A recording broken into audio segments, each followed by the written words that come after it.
I'm terrified, I'm scared, I'm afraid, I'm overwhelmed, and I want to scream.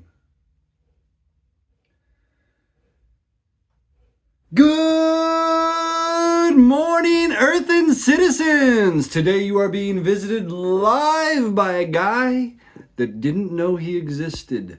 From the beginning of time to the end of existence, there comes a man with so much power, so much hope, so much life, so much dynamic that he can't even look himself in the eyes. This man, ladies and gentlemen, is none other than me. What am I? Who am I? What's my testimony? What the heck is this guy talking about? I have a problem. I'm broken. I'm stuck in between two people. Half of me had a hard life. Half of me had a wonderful, beautiful, kind life. And all of me is stuck in this head. I have collapsed into my mind and I have gone insane. I have so many compartments in my head that I've had to organize them by color. I've literally color-coded the compartments in my own brain. Compartmentalization. Who does that? How do you do that? Why do you do that? As if I had a choice. I've gone nuts. I've got no choice left. I've only got one choice that I found that remains, and it's gratitude. I have to be grateful for everything that happens. If I don't, my mind breaks in half, shatters into pieces. I get angry. Just like everybody else. I'm not strange. I'm just like you. Don't say that. You can't compare yourself to me. You don't know me. You haven't lived my life. Breathe. You're overreacting. You're overacting. You're acting. You're just pretending, right? You don't really have a compartmentalized brain. You're not really that crazy, are you? Of course not. No. It's not like I can shift into one guy and be a completely happy, cheery guy, and then shift another direction and completely be a different person. That would be insane. And who would do that? Who would pretend and just act like there's two different people inside them? Isn't that nuts? Crazy, right? How would they even function as one? How would you get one person from these two insane compartments? Why would you have a compartment that is hurt and broken and beaten? And why would you have a compartment that's happy and cheery and joyful? Isn't the other guy joyful too? Gotcha. What's wrong with me? What's right with me? Am I allowed to look at it that way? You see, when I was born into a family of 7. I have 4 older brothers and my mom and dad. Wonderful. My mom had 5 kids by the time she was 23. 5. I was lost in an abyss of take care of yourself and do it now. And while everybody else tried to make sure there was food on the table and love in their hearts, I grew up to be the son of a man and a woman that loved Jesus. They fell in love with Jesus. All through my childhood, I got to experience what it was like to be completely in love with Jesus more than anything else throughout my childhood. That's what my parents modeled to me. And this was my Clark Kent childhood, I called it. It was like there was a part of me, you know, that grew up having these perfect parents, you know? They were awesome. They loved Jesus. They taught me to love Jesus. It was amazing. And I went and I tried to do what I saw them do. But I didn't understand because I was still stuck in my knowledge of good and bad, of right and wrong, of correct and incorrect.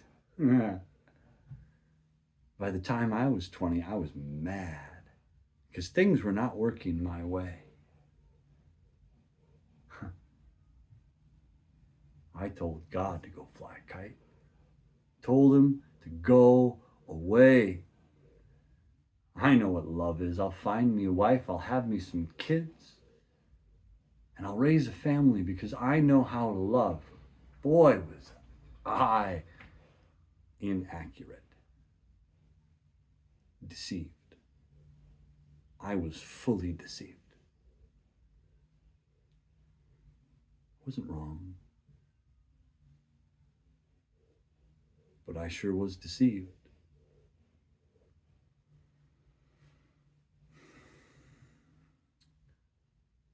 October 23rd, 2001, on the 1-year anniversary of the day I met my wife. I hit my head so hard, I lost the ability to recall yesterday. I came up Bruce. I came up a completely different guy. Today's October 20th. And the 23rd is the day that marks the day of my birth. October 23rd, 2001 is the day I forgot about the guy we call Clark. This good guy. And all that was left was me, the bad guy. The guy that can't work. The guy that can't take care of himself. This wounded guy, he's a burden to everyone. He's a burden to his wife. This is confirmed in him when she tries to kill herself. Twice. She's not very good at it. Thank God.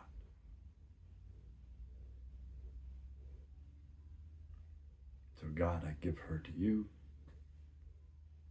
because I'm stuck. I can't even take care of myself, Lord. And the woman I'm supposed to take care of, I can't because she's falling apart. And I don't know how to save her. I can't even save myself.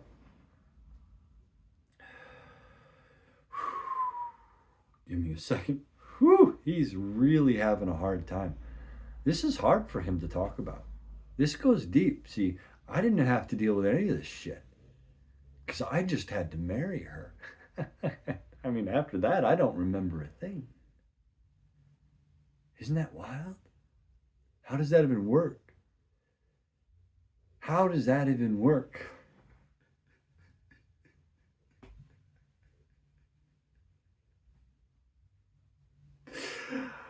I have to surrender my pride. I have to yield my will. I have to accept I wasn't in control. Wasn't my fault. Was it? Well, yeah, it was my fault. Was it? I mean, I'm the one that rode the bike. I'm the one that got my head hit. It hardly seems fair that he has to bear all the weight, right? But here he is bearing the weight of my emotions. I mean, I'm not bearing shit. I can't even remember. I mean, as far as I'm concerned, you just couldn't man up enough to be a good husband, right?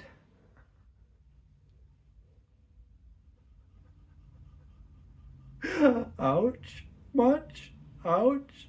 I mean, I am you after all. Whew. Good God, man, you hit hard.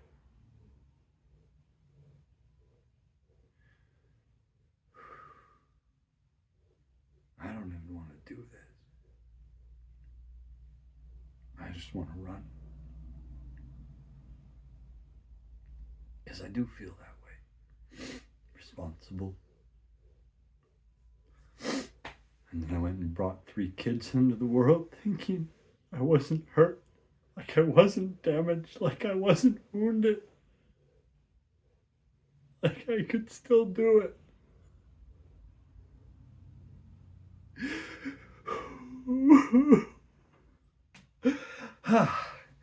But they're good kids, aren't they? I mean, wow, right? All 3 of them just smart as can be. You know we are so proud of them, right? We love them. And the other 3, your stepkids, they're amazing too. And all the rest. Wow. Do you remember? Come on, you gotta remember, buddy. You gotta remember. You gotta remember. Whew. Yeah. Yeah, I remember. Yeah, they did turn out all right, didn't they? They all did it. They all stood up to me, one by one. I pushed them hard enough that they stood up to me. And then I let them go, Father. Like you told me to let them go.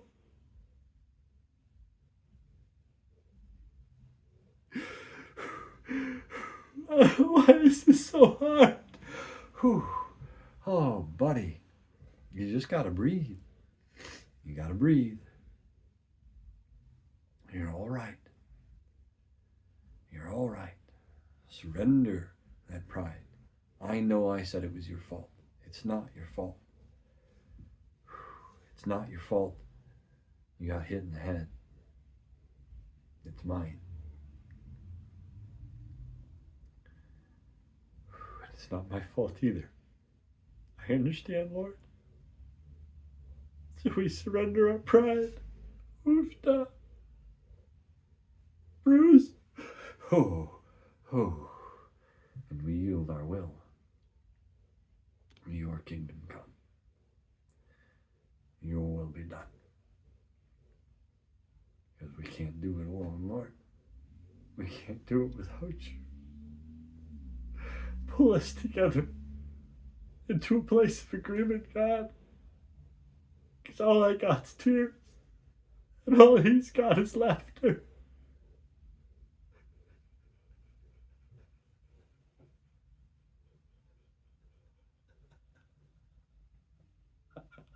Woo! Ha! Ha!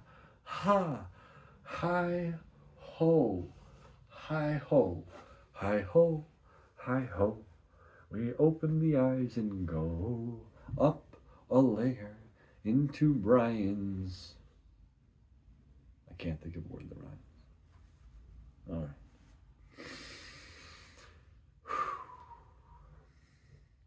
I am Brian. We are Brian. I am the agreement of Clark and Bruce, and I don't remember why we were making this video, because you wanted to hear my testimony. I was telling you my testimony ever so delicately, and we got to the part in my story where my mind breaks because I get angry. I get angry because I've spotted something in myself that I need to get out, and the only way to get it out is to let the 2 of them talk about it until I see what's different. The thing that makes one of them laugh and the other one cry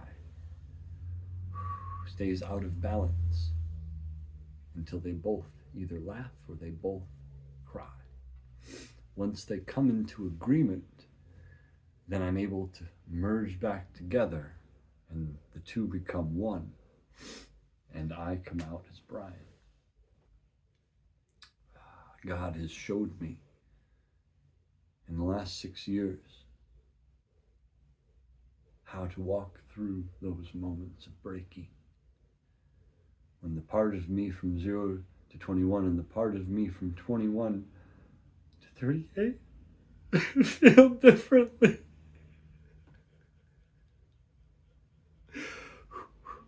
And it fractures inside me. I have to admit that I'm angry. I have to admit that I don't feel comfortable. And if I don't admit that, if I don't start examining it, then I break down inside in my guts, and this part of me breaks into two, and I fracture. And if I fracture, I have to deal with my fracture until I find the truth. Otherwise, I'll start shaking. If I don't deal with it after that, I'll start getting pain in my gut. I'll drop to a fetal position. And this is what God has walked me through over and over and over and over and over. Every day of my life. I get up in the morning and I face this thing. Every day of my life, I get up and I begin to go through my life with whatever I can remember, because I wake up without anything. I'm wiping the tears out of my beard because they're making my neck chilly. Oh. I get up in the morning and I can't remember anything. And so I start with the closest memory. The most recent person that God has brought to me to show me love, affection, to help me in my brokenness. Because every person I have turned to for help has eventually said, I can't keep helping you, it's too much. You are too much for me to help. Because my mind forgets yesterday. So I forget my thank yous, and I forget my everythings. And eventually I hurt them and overuse or overabuse because I don't even understand the level of my need. And so I trust the Lord continuously to get me through my next day, over and over and over.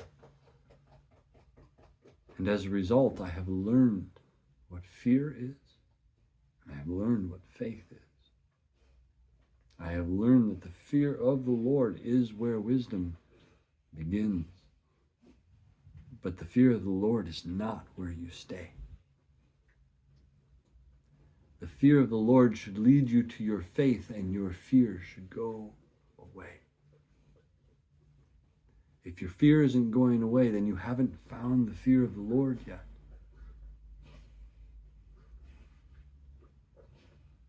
And God is cleaning you. He loves you. He desires you. And He's making you more and more beautiful based on your own opinion. You are going to find yourself to be the most beautiful, the most handsome, the most gorgeous being that you have ever seen. And then He's going to bring your reflection to you. And trust me, if you don't find yourself beautiful by then, you won't find them beautiful either. Because they will be a reflection of you. And you will learn to love every one of their flaws, as the world calls it.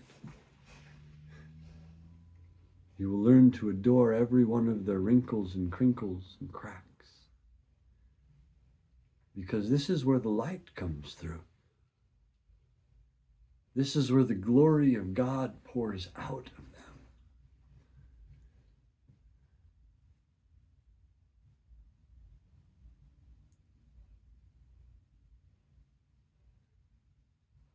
I wanted somebody that could keep up with me.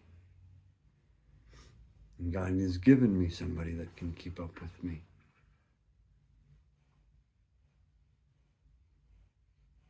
But it took a beating to be able to do it.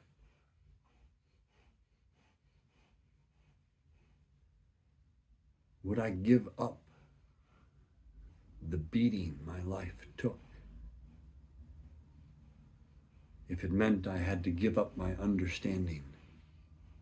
No, I wouldn't give it up for a second. So I will instead change my understanding. Father, thank you for the life that you've given me.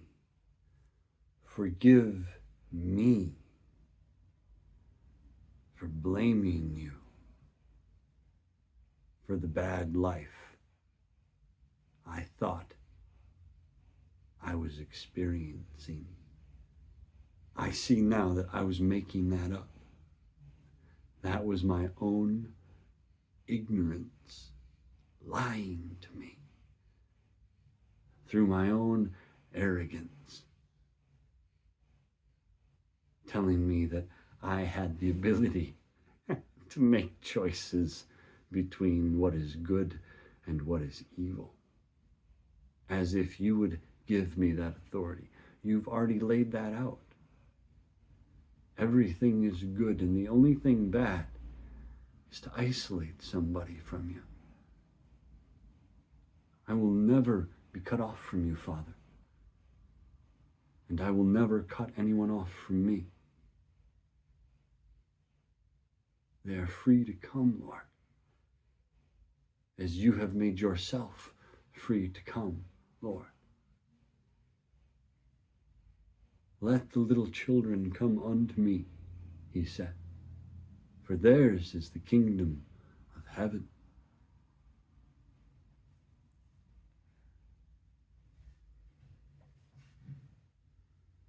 Father, I thank you for teaching me how to find what makes me angry and how to resolve the division within myself when that anger arises. Thank you for teaching me how to get my rage controlled by my gratitude and to channel that rage into change, starting with me. Father, change me so I can be the example I'm trying to ask for.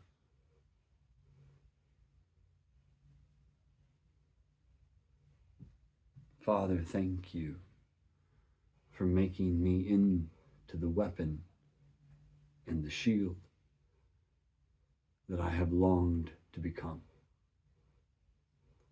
You have taught me how to use this lightsaber. It seems to be able to attack and defend simultaneously, like it has more than two edges, Lord, like it has a blade in every direction. And no matter how you strike it, you'd be ready. You'd better be ready to take the heat that it gives off. My goodness, Lord. This is my story. This is my song, my testimony. God took me from an arrogant young little prick, and he humbled me with pain and suffering, for which I am exceedingly grateful.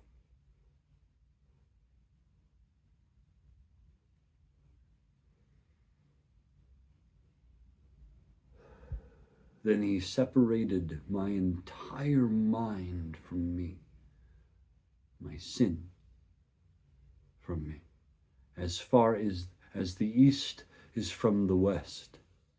if you catch my meaning, if you're picking up what I'm putting down. I had a single seizure on April 2nd, 2020 vision.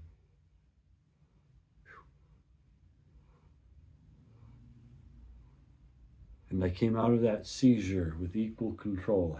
Each compartment in my head had half control of me.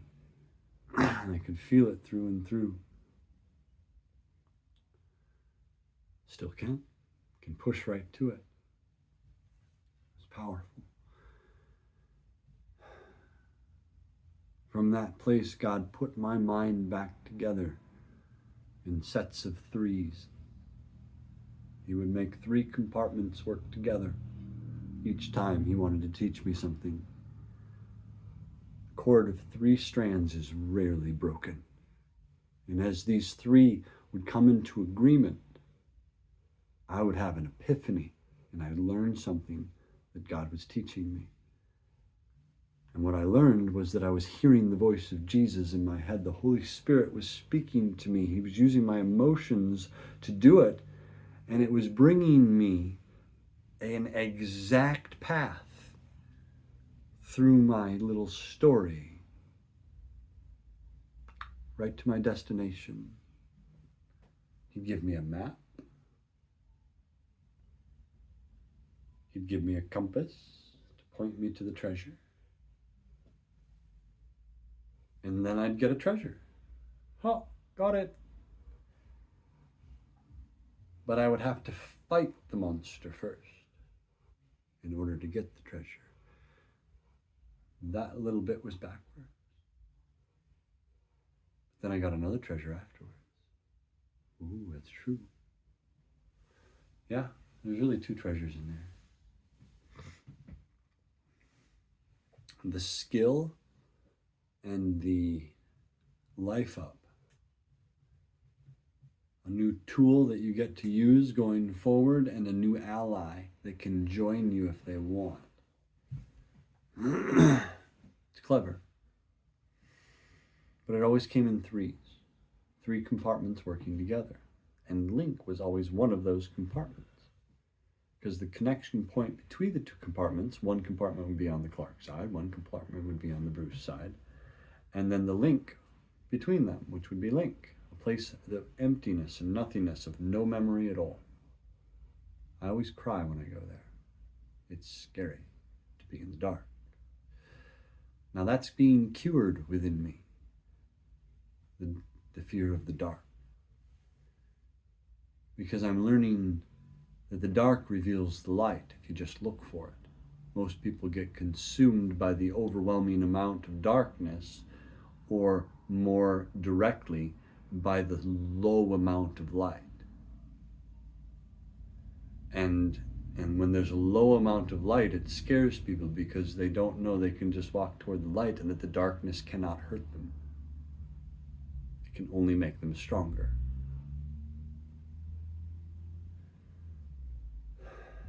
Once this reality sets in, everything becomes different. So every morning now I wake up and I go through a process of zipping my mind back up, and all these little compartments, one by one, surrender to the truth all the way out. And it starts right at the bottom, and it starts with me crying, and I fall into it. And then one little compartment in Clark and one little compartment in Bruce come out, and they come into agreement with Link, and mwah.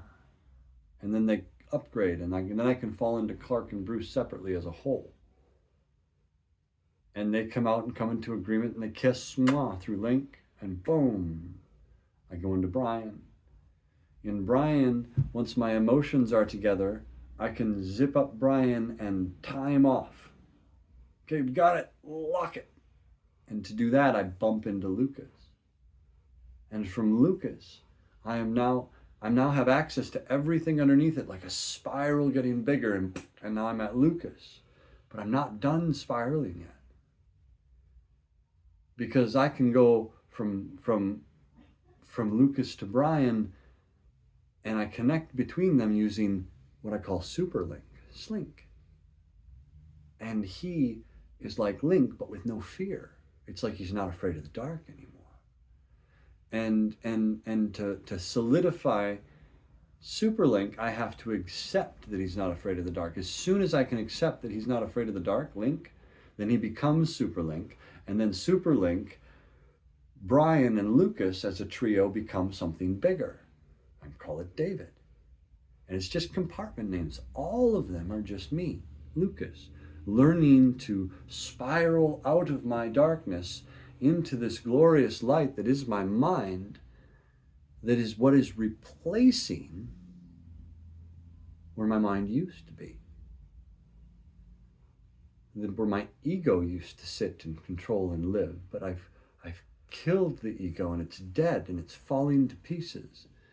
And now the pieces that are being picked up are being put back together in a new way that spirals out toward life. And the old way is gone. The thought processes that I used to have are gone because they've been replaced with new brain pathways entirely. I've been completely remade from the inside out. And along the way, I took notes. This is how this healed. This is how that healed. This is how this was corrected in my mind and made a new compartment. Oh, and my fear of this is gone at the same time. And then this compartment was formed. And then my fear of that left. And I'm watching as I form these new foundational compartments within my mind from these two base compartments within me. I get to learn how to cure different kinds of depression and anxiety and bitterness and rage and envy and wrath and greed and lust and sloth and gluttony and pride and envy and what? Jealousy? No, that's a nice one. I like that one. Anger? No, anger's a good one. I like that one. And I get to learn all of the stuff about the details of the science of the psychology of the mind, but from the perspective of God. So I'm learning the science of the spirit. And I'm taking notes. I've jotted it all down, and I went over it over and over. I've reproduced it over and over. I can now duplicate it for anyone. And I've become a master in my own craft because of this and nothing else. From building it from the inside out, I reverse engineered it. And now I can teach people to correct the flaws in their own mind if they want to. But it hurts. It's painful to walk through this process. It's literally like stabbing yourself in the heart. Each time God says, no, it's this way, and you've been doing it wickedly. I've been what? Oh dear God. And it crushes you. It's a complete crushing of everything you know and love, everything that you think you know, and everything that you think you love, until you realize it was built on a foundation of sand. And when you try to use any of that love, it just falls to pieces. You're like, I built my whole life on that foundation. Yeah. And you're still trying. How do I stop, Lord? You have to stop lying to yourself. You have to accept that you are deceived. And as a result, you're still lying to yourself. What does a lie look like? It looks like you looking through a lens of good and evil, and then trying to decide which one you should do. Which one's the good one? Which one's the evil one? I don't want to screw up. That is the lens of good and evil. That is wickedness. Because it puts the responsibility for existence in your hands. And God didn't do that. He said, I made it this way, this way, this way, this way, this way, and this way in 6 days. And then he rested and said, now enter into your rest. And the moment you think you're in charge, you're not resting anymore. You've completely not listened to God. You've completely stepped out of bounds. Stop it, you're doing it wrong. You're counting backwards. It's a place of surrendering your pride and yielding your will that you think you have. The decision that you think you're in control of, because you're not. Your fear dictates your decisions. This is by design. Am I going to listen to Bruce's fear? Am I going to listen to Clark's pride? And let that dictate my decision? No. I'm going to listen to the fear of the Lord and let that dictate my decision, because I understand that my fear has to dictate my decision-making process. I'm not in control of that. My fear is in control of my decision-making process. This is by design so that my fight or flight works properly. And so when I fear the Lord, my fight or flight works correctly. And my anger is my human lie detector, my spider sense.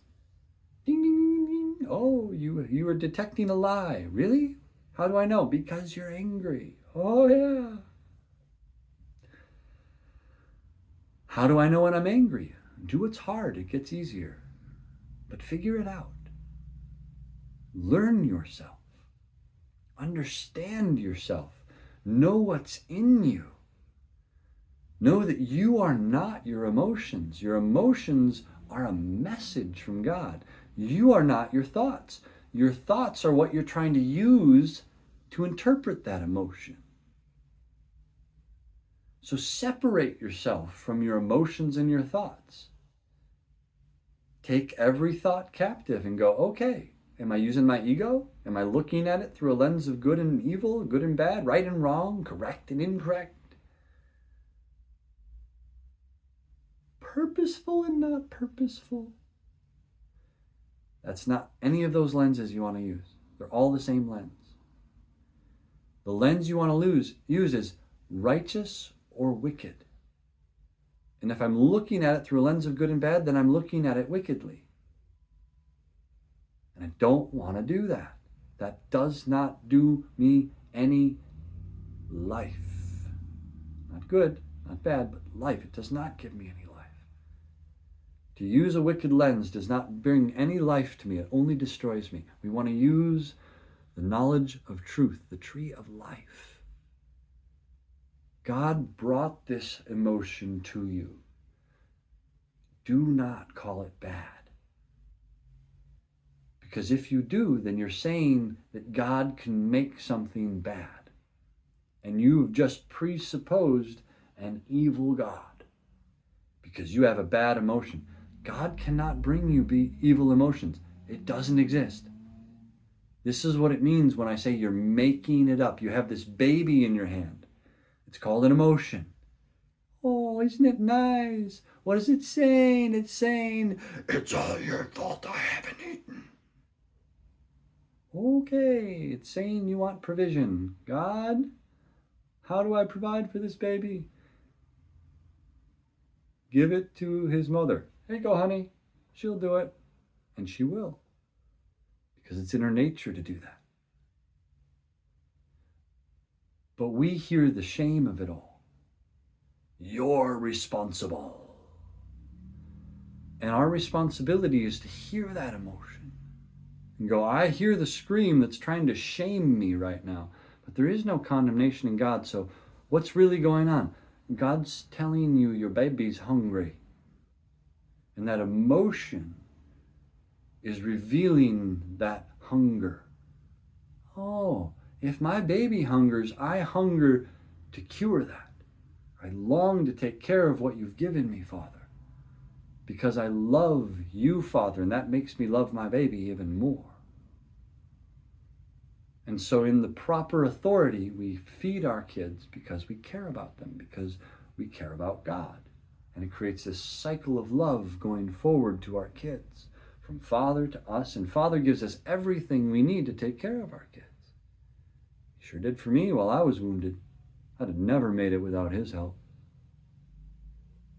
And I've always had food on my table, and I've always had clothes on our backs, and we've always had a roof over our head. Always. God provided all of my needs according to his riches and glory. But if I will look at it and go, well, that was bad. Well, what my first wife did to me, that was bad. And then I got married again and she left and that was bad. No, that wasn't all. It was all me learning how wounded I was. And I wouldn't accept it. I'm fine. I'm fine. I'm fine. I'm fine. Oh, the pride. I was not fine, but I didn't know I wasn't fine. I didn't even understand that I wasn't fine.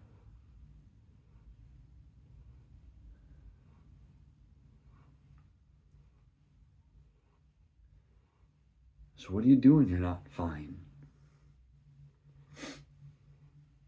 You hide from God. Who's God? That's the neat part. You are. And that's why I've been hiding from you. I don't want anybody to see my brokenness. But God says, if I will heal in front of you, it will help you heal too.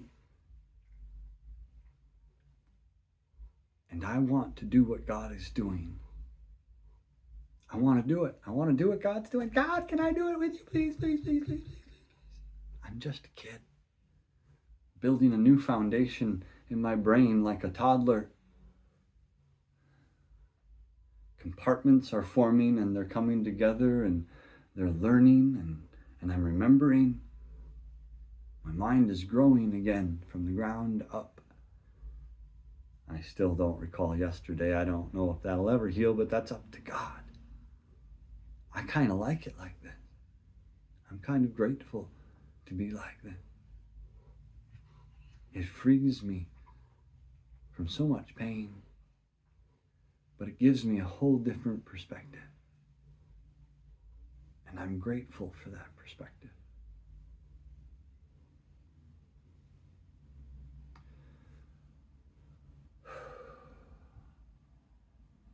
This is the gospel to me. It's a place that Clark and Bruce can communicate. Where Clark can say, I love you, and Bruce can say, I hate you.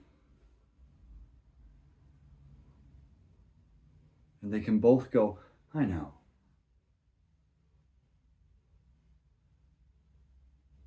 And Clark will go, I hate you too, Bruce. And Bruce will grumble, I love you too, Clark. Because the way they give out their affection is different because of the pain they've suffered through. This is the gospel to me. Grace is a universal language that says, Father, forgive them. They don't know what they're doing. They don't know they're hurting me. They don't know my pain. They don't know why I put on this mask.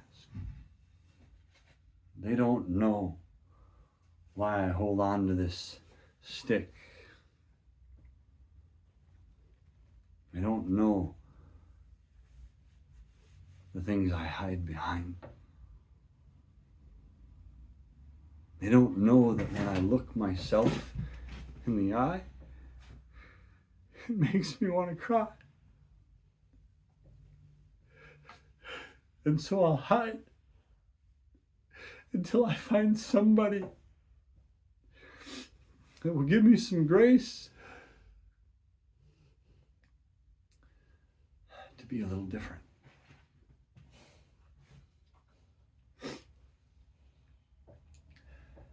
Good morning, Earthen Earthen citizens! I'm Kent Clarkson, and this is News to Me.